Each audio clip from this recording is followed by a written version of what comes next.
itangirira 28 10 kugera kuri 22. ariko akiyashaka reka ngire introduction.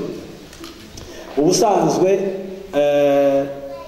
mu mwaka wa 2017 twari dufite ijambo rivuga ngo hejuru gusenga niki.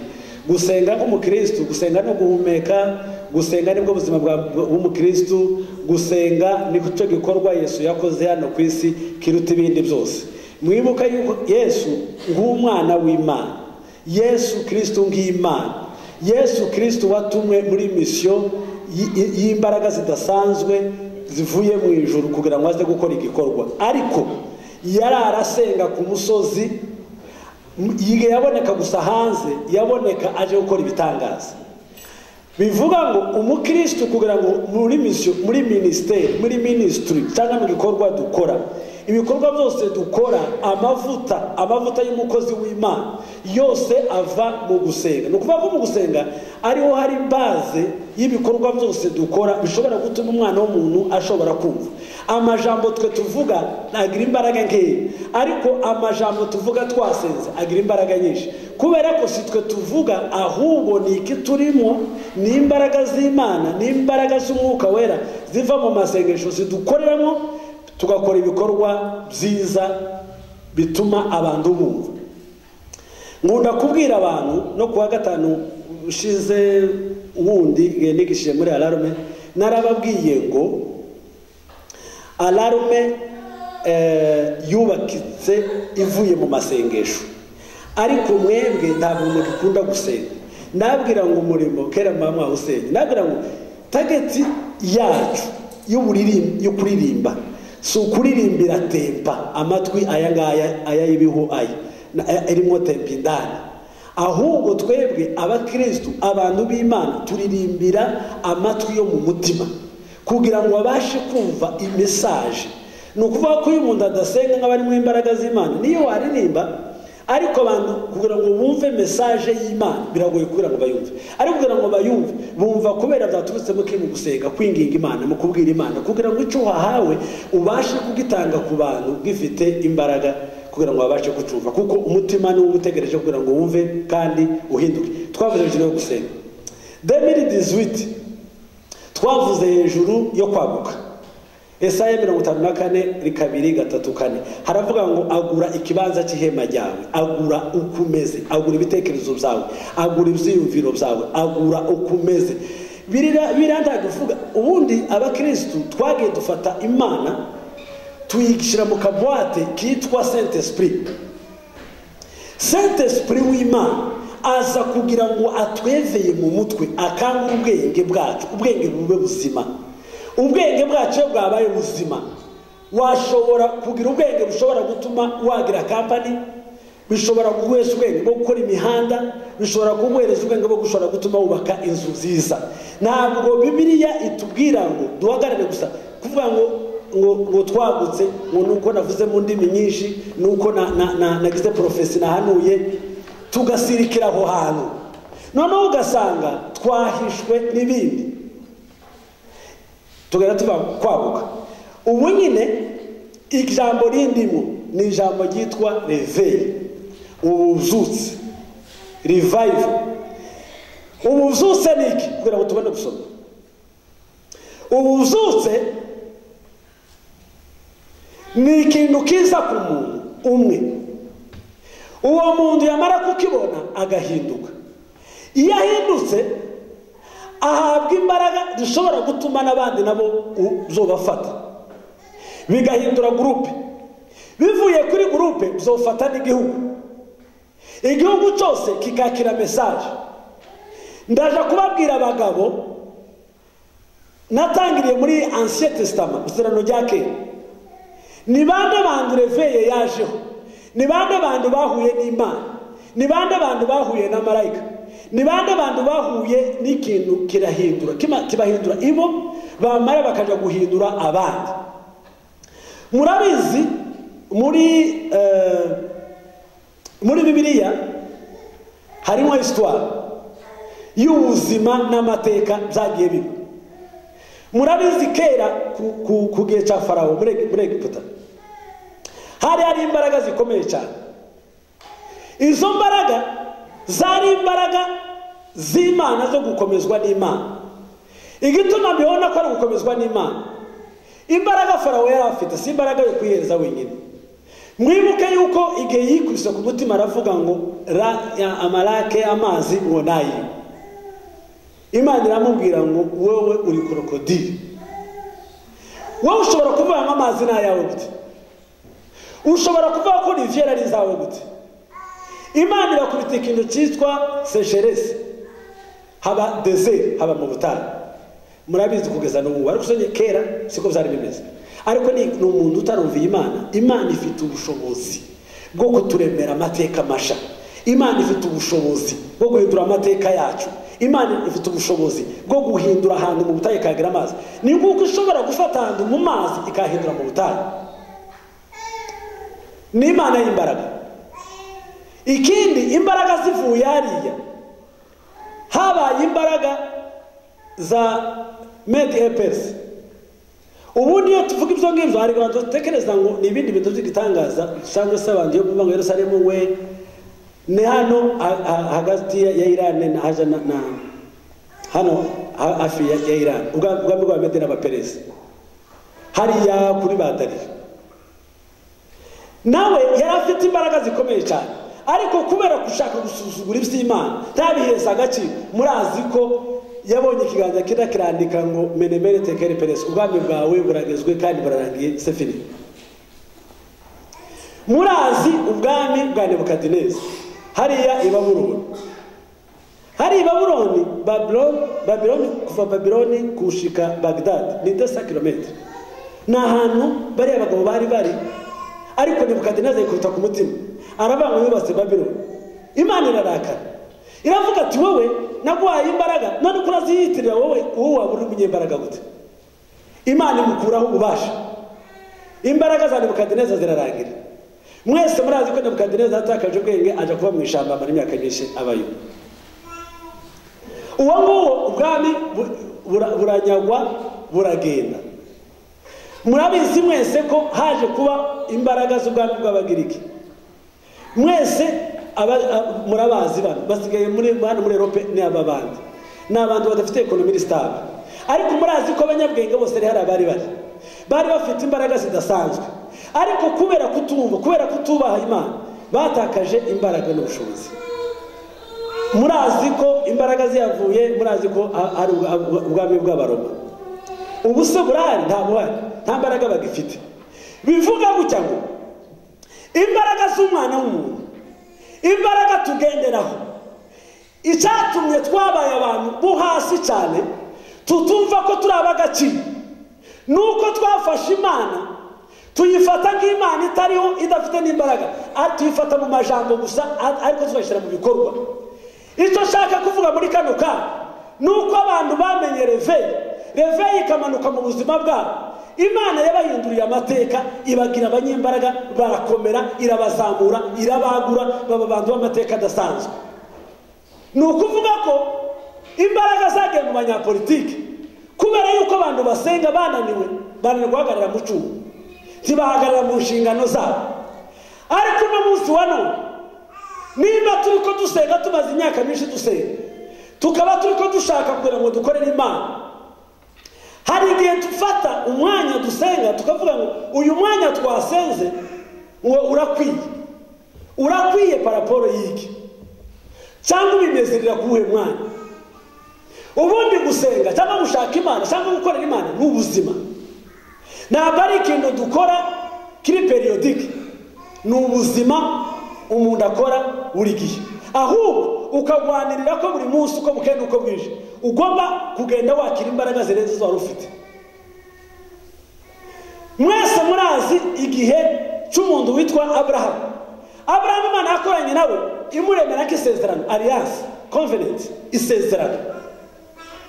Imana iravanga isezerano nabanye nawe, nakubwiye, nagusezeranyije nzakomeza kujya ubereza no kurigenderaho no kurikomeza. Ariko murazi igihe cy'impinduka za reveil twazirebera ku bantu bitwa ba Mose. Imana imubona ni ishaka. Imana ikunda abantu bagira ishaka. Imana ikunda abantu bagira ubushake. n'imbaraga nyinshi cyane hatarimo reserve n'imwe.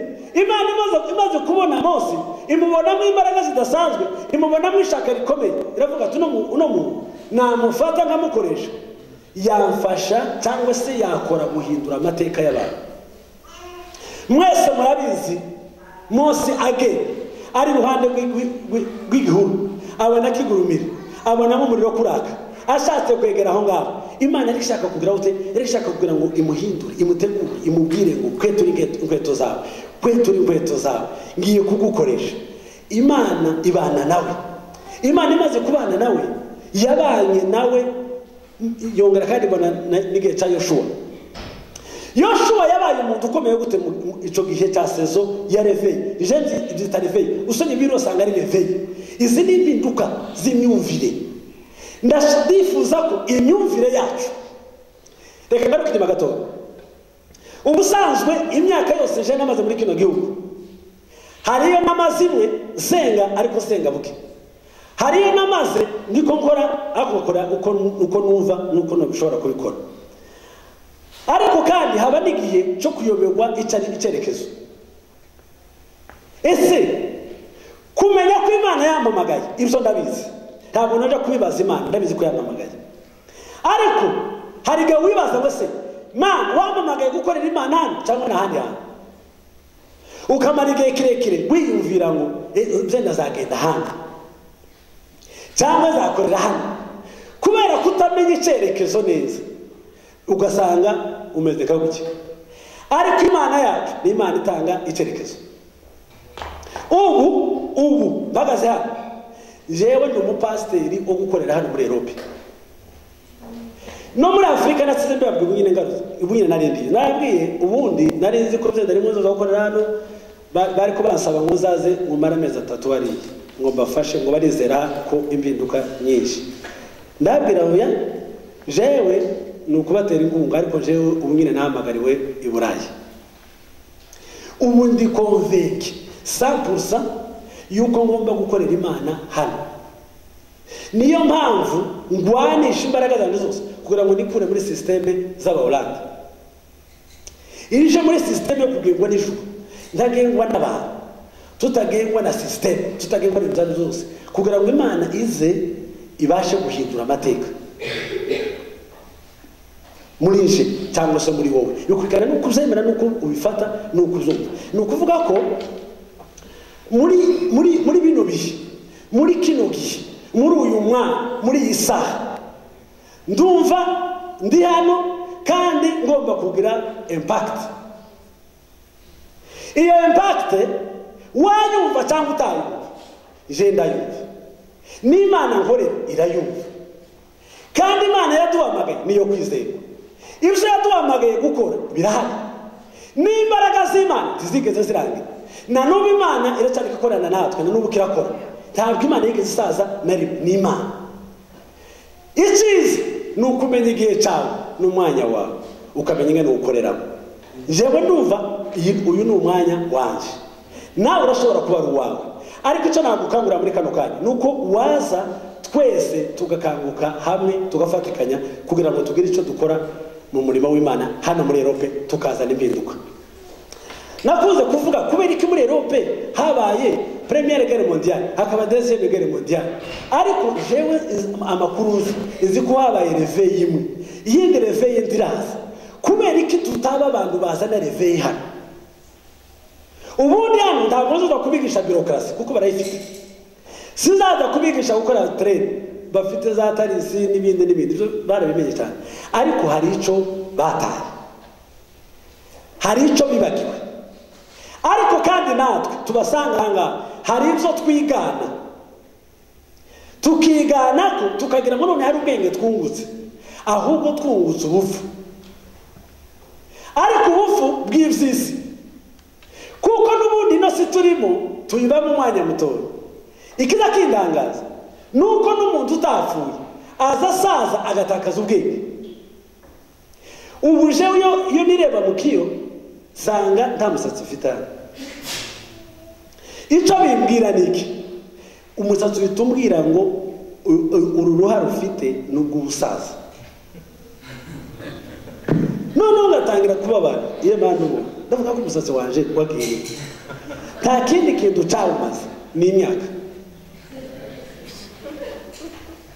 Hari ababesha ngo okay abatoya ngo n'amazi je ubara mfite n'ubwo umusaza kuko bikurikanye n'imyaka mfite ni ngombwa ko ushobora kurugira.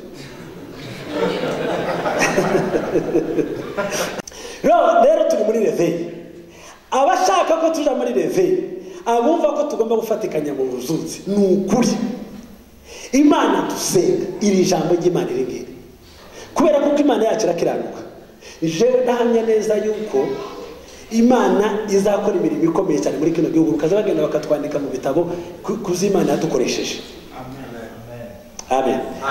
Imana ishimwe yuko aya majambo ndikubwira ntabwo ari morali, aya majambo mbabwira ni ukuri. Ni ukuri ariko ni ukuri kubabyizera n'ababyemera n'ababifata ko bishoboka. Je ndabifata ko bishoboka. Imana ishimwe yuko ndi hano i Burayi bitari accident. Imana ishimwe ko ndi hano i Burayi kubera impamvu. Imana ishimwe ko ari byo Imana yaje gukora bidasanzwe. Reve dusomere Itangiriro 28:10-22. Some mu izina rya Yesu. Itangiriro 28:10 kugeza kuri 22.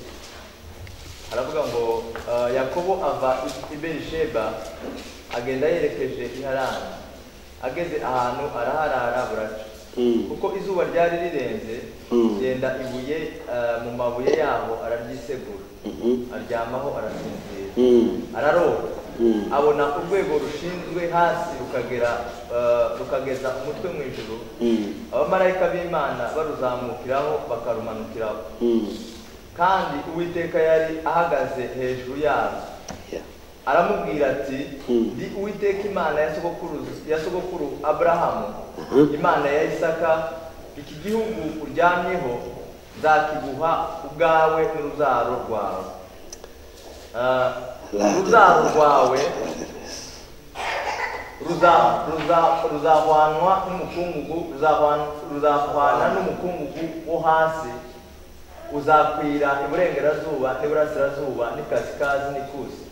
Kandi muri wewe no mu rubyaro rwawe nimo imiryango yose yo mu isi izaherwa umugisha. Mwumve ngo aho hantu mwatekereze gutya. Urabona buriya ngo muri wowe mu rubyaro rwawe mu bwenge abo bantu bazaba bafite muhishurirwa.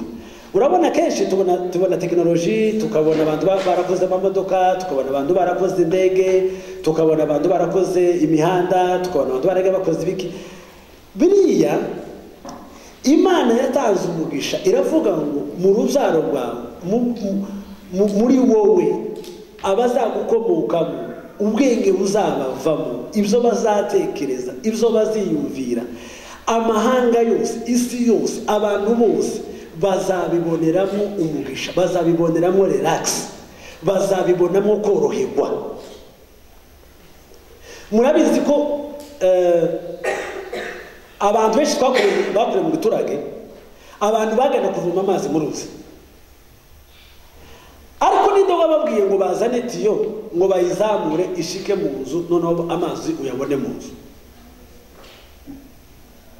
Hari igihe abantu iyo tubona ibintu ugatangira kwifata ko ari ibintu bisanzwe, ntawe wari uzi ko amazi aba mu nzu. Niyo imvura yagwa inzu ikava, mwumva ko mwatewe ari ibibazo byababaye. Ariko noneho wino dufite uruzi mu nzu kandi ukumva ari normal, kandi ubwo ruzi wabona uko rutegeka, ushatse warufungura cyangwa ukaruhagarika. Ubwo ni ubwenge buva ahangana mu isezerano, muri rya sezerano Abrahamu yavuze ngo nzaguha umugisha, igihugu ndakiguha umugisha. Impamvu hano hantu kino gihugu turimo, reka ufate nawe turimo, twaba turi hano muri Oranje cyangwa se hano muri Europe cyangwa se mu Bubiligi cyangwa ahandi hose, hari ahantu udashobora kuba ufite ijambo ryo kuvuga rikomeye. Kubera iki? Kubera yuko utasezerano hafite. Na sokuru wawe na sokuruza wawe nta sezerano na rimwe ahafite, ariko twebwe tuwari kugira ngo tureme amasezerano masha. Turari kugira ngo tureme amasezerano masha. ni ukuvuga ngo isezerano ry'Imana Uwiteka yariduhariye n'abana bawe n'abuzukuru bawe n'abantu bose bagukomokaho nibashika aho hantu tibasigana rimwe bahababarira. Amen. Kenshi ngunda kubabwira iyo ngeze mu Rwanda, iyo mpageze numva afite ingufu nyinshi. Kubera iki? Kubera yuko hari ibyo nakoze. Naje iyo mpageze kujya nkandagiye nzane Imana.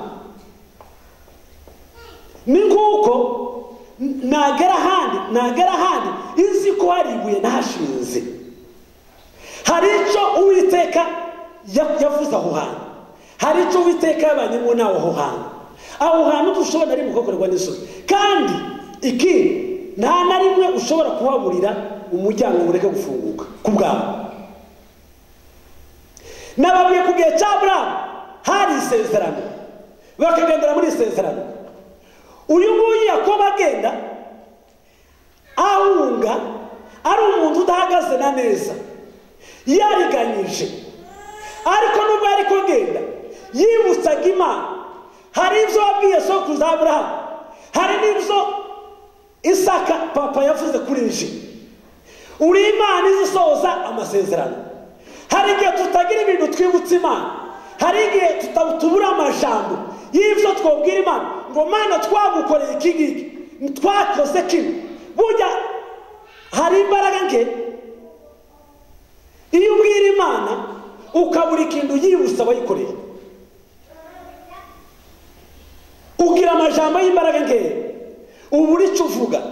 Jewe ari cyo nakangutse hano, nakangutse sanga kino gihugu gituma kitugora, hakaturemerera, tugasanga tugize impunzi, ugasanga utubazo ukasubira kutwinyamambura. Ntabwo dufite, nta buye twahashinze, nta sezerano tuhafitiye. Muzamumenye amaprincipe y'Imana. Imana ni Imana igendera ku maprincipe. Noneho nibwira Imana avuga ngo ica n'ugushinga igicana, kumenya ikintu uzibukirizaho Imana, ukavuga ngo Mana ndi ahangaha byagenze gute. Uyu Yakobo wari kuhunga musomye ahangaha hose kugira ngo twihute, aho hose yari kagenda, yagenda afite ibintu bibiri. Yagenda ari mu isezerano ya Aburahamu, yagenda ari mu byo bamwatuyeho Isaka, ariko noneho nawe dukomeje imbere usomye hose navuze no kuri 32 utangirira kuri 20 kugeza kuri 30. Ndahita bavuga nihuta. Aho hose yari ahari ariko yibukiza, atekereza ibyo. Hari igihe twebwe twibuka inzara, hari igihe twebwe twibuka ubukene, hari igihe twibuka n'ibyo twabayeho, ugasanga dutinze ku mateka mabi yatubayeho. Noneho wabona ibiryo cyangwa wabona ji cyangwa wabona imyambaro, akaba ari utindaho, ariko ntiwibuke aho wari uri n'aho wasengeye n'ibyo Imana yagukoreye yakubwiye. Ibyo ngibyo ufite bingana n'icyo Uwiteka yakubwiye cyangwa wari mu isezerano. Ariko reka gutinda ngo komeza, avance, genda imbere, tera intambwe, reka gucika intege, uhagarare nk'ibindi ko vuga ngo tuzane reveye.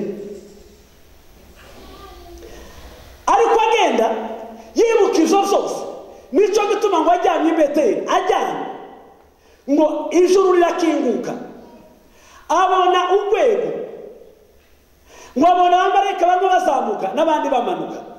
Aravuga ngo mbega aha hantu naraye mu irembo ry'ijuru. Ubundi iyo tugendera ahantu hari mu mahame n'amaprincipe n'ibyo Uwiteka twamukoreyeho, iyo tuwashitse icyo gihe cyose imiryango y'ijuru irakinguka. Avuye aho ngaho yarakomeje, urumva yagiye ari kwahunga, akomeza urugendo, agenda ageze imbere, ahunze yarashitseyo, arashaka, agira abana, agira ubutunzi bwinshi. Imana kandi irongera iribuka iramubwira ngo Yakobo, nubwo naguhaye umugisha, nubwo wahuye nanje ukakwiyereka ukabibona, warongeye kandi ndakwiyereka nguhindurira amateka. Uyu munsi fata inzira usubire iwanyu utahe. Nta kindi kintu yakurikiye ijwi ry'Imana. Ataha afite ubwoba bwa Esawu mukuru wiwe yari yareganije, ariko agiye asubiyeyo yibuka aravuga ngo uri Imana izihindura amateka, uri Imana izitanga reveil, kandi iyo utanze reveil utanga umugisha n'impinduka zirenze uko mbona nuko mfite. Reka kubwira, reka kunyurwa n'ikirato ufite, reka kunyurwa n'ishati ufite, reka kunyurwa n'akazi ufite. Yari afite byinshi cyane, ariko yari yuzuye ubwoba. Yari kahinda umushitsi asubiyeyo, kandi reka asubirayo Imana yamubwiye ngo subirayo, aremera aragenda. Ariko asubiyeyo agenda apanga, ari muri manevre z'ubwoba zo gupanga, subiye kwa Esawu, bizagenda nabi, reka mbange inka, groupe ya mbere, groupe ya kabiri, groupe ya gatatu, kugira ngo bazahura nawe bazazamubwira ngo umuja wawe dore ibyo nagupangiye ituro nguhaye, nashika kubanga yongera bikore gutyo. Yashaka kugera gutyo, yashaka kumurura kugira ngo bamubone neza. Mwumvanga agarutse wageze ku kagezi kitwa Yaboki, ageze kuri ako kagezi abagore bamaze kwambuka hakurya, abana bamaze kwambuka hakurya, umutungo we wose umaze kugera hakurya, ngwiwe ntiyigeze yambuka ku kagezi, asigara hakurya. Abwira Imana ngo ntabwo nimwambuka akakuzi utanyiyeretse, ntabwo nimushabuke hano hantu ndabonye ukukora kwawe. Murazi ko ngo yahuye na marayika ngo barakirana, ngo bugiye guca wakamubwira ngo ndekura, ntabwo azandinda ngo buce, ndekura ngende. Aranga aramugundira aramufata, amufashe cyane biramutangaza. Marayika aratangara, aravuga uyu muntu ninde ushobora kumfata ngeza bukeye, nagerageza no kumwikura bikanga. Mbabwire, iyo twafatishije Imana neza, iyo twanejereje Imana neza, iyo twabaye mu nzu y'Imana z'ukuri, tukanezeza Imana n'ubwenge bwacu bwose n'imbaraga zacu zose, tukayifata neza ikatunezererwa, ntabwo watandukana n'Imana, ntabwo wagenda wenyine, Imana itaguhaye umugisha. Tuweze Imana icyubahiro. Haleluya! Ukunda umusubije ntabwo muri reveil. Reka twongere kandi haleluya. Twongere kandi haleluya. Reka tubivuga cyane haleluya. Aramubwira ngo urinde wowe ushobora kumfata, ngashaka kukwikura bikanga. Imana wayinejeje, tunezeze Imana, dushake mu maso y'Imana. Imana yumve ko turi inshuti zayo, Imana yumve ko turi imbere yayo, twinginga Imana, tuyibwire, tuyishake kugeza tuyibonye. Nitubonana n'Imana, tugahura n'Imana, tugagundirana n'Imana, amateka yacu azahinduka. Ibyo tubona zananiranye, ibyo tubona bidashoboka, Imana izavuga ijambo rimwe gusa. Kandi niyatura ijambo rimwe kuri wowe, uzabona ibintu byose bihinduka nk'ubusa. Ibyo tubona nk'amabuye, ibyo tubona nk'uburemere bukomeye cyane, bizahinduka ubusa imbere yawe. Marayika afata marayika aramugondera, marayika aramutse, ariko yaruhiye kuja kumufata hano umunsi kugira ngo amugire nkaparariza ukuguru, kugira ngo arebe ko yamurekura. Noneho ahita amubaza ngo witwa nde, w'uwinde? Aramubwira ati Yakobo. Aramubwira marayika, aramubwira ngo kuva uno munsi wa none nibwo yahindurirwa izina. Ntabwo Imana iza guhindurira amazina ngo kubera ko wariye muri Albetaini ngo wahaje cyane, wamwezaje nyinshi cyangwa se baguhembye. Oya, Imana izaguhindurira izina mu gihe uzaba uri imbere yayo ukayinezeza ukayigundira. Imana izivugana n'abantu bayishatse. ntabwo Yakobo yahuye nayo gutya arakagenda, yarasigaye yitandukanya n'umuryango, yitandukanye na famiye. Aravuga ngo sishora kandi kongera guhura na Esawu utarampindurira amateka. Sinongera kandi guhura n'uyangu utarampindurira amateka. Imana ibona volonté, Imana ibona umutima, Imana ibona ubushake. Imana ishaka ngo ibone uko umutima wacu umeze n'ubwenge bwacu uko bumeze kugira ngo igire icyo ukora ku buzima bwacu. Eravuga ngo kuvuno musano ntabwo ukiri Yakobo uba Israel. Noneho Imana imuhindura izina. Itabaye cyambere niki Imana imukuye ubwo. Amen. Amen. Twebwe tugira ubwoba. Tuzatugenda n'ubwoba. Kandi ubwoba bw'ubuzima kandi dufite. Ugasanga ntitunyuzwe. Impamvu tutatanyurwa no kubera iki? Nuko tugira ubwoba bw'ejo hazaza tutazi. Ariko iyo Uwiteka yaguhindura isi ntabwo uzugira ubwoba. Amen. Utwari iryo jambo, ugendera kuri iryo jambo, iryo jambo rihinduka amababa ugurukiraho ukagenda. Amen. Amen.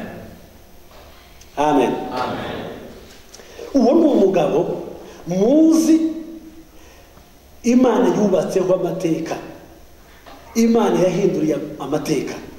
Mwese murabona imiryango 12 ya Israel tikomoka kuri we. N'umunsi yahuye na marayika ari hakujya yakageze, iramubwira ngo aka kageze urakambuka naguhindura izina, nahinduye amateka yawe, nahinduye ubuzima bwawe. Ariko kubera ko twebwe tugira ubwoba ntabwo twizera ko Imana ishobora kuduhindurira. Contrepartie hotel. Haleluya. Reka kubwira muri kano kanya, reka dusabe reveye mu mitima yacu, reka dusabe impinduka mu buzima bwacu, reka dusabe reveye idasanzwe muri twebwe. La demande à la contrepartie que demande des côtés sans sauter. La demande à la contrepartie que demande des côtés sans sauter, contrepartie que demande des côtés sans se foyer. Gira muri kano kanya Imana yawe hari ubuzima ubayemo, hari situation ubayemo, ariko twasubira dusanga muri reveye Uwiteka yindura amateka, Uwiteka yindura ubuzima, Uwiteka yindura situation, Uwiteka yindura ibyo wari urimo, ahindura umubabaro wawe, akahindura umunezero. Ibi aya majambo ntabwo ari morale, ni ukuri. La demande à la contrepartie que demande des côtés sans sauter. Mana data wa twese n'ijuru Mana. Iritorero Mana, iritorero Mana, iritorero Yesu. Reka abantu muri kano kanya twumve, reka muri kano kanya twumve, reka muri kano kanya twumve, reka muri kano kanya Mana Yesu twumve, reka muri kano kanya Mana Yesu twumve, reka muri kano kanya Mana Yesu twumve.